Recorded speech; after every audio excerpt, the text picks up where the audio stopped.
So I watched that movie, A Big, Bold, Beautiful Journey, earlier this year. The trailers look interesting. Wasn't one of those movies I was really excited for, but I thought the trailers looked intriguing. I thought this movie was terrible. Colin Farrell and Margot Robbie, I think they're both great actors, but to me, especially Colin Farrell, the characters just were not very interesting to me. Like Colin Farrell's character is a very boring character to me. Margot Robbie's character, I didn't find her character compelling either. Another big problem with this movie for me is that they don't have any chemistry in this movie at all.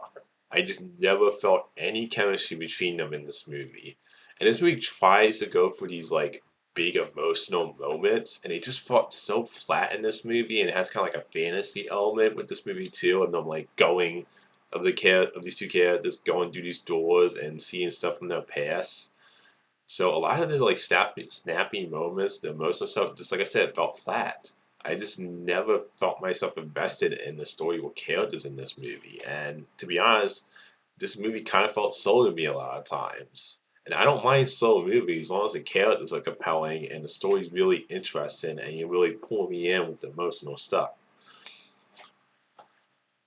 That stuff though, like I said, it just didn't land for me in this movie. And the chemistry just wasn't there. So when it tries to go for these moments between Colin Farrell and Walrang's character, them having these like you're trying to buy them that they love each other, I just didn't feel it in this movie. And even the fantasy element of the movie, exploring the past, I felt like it just was the way it was executed in this movie wasn't very interesting.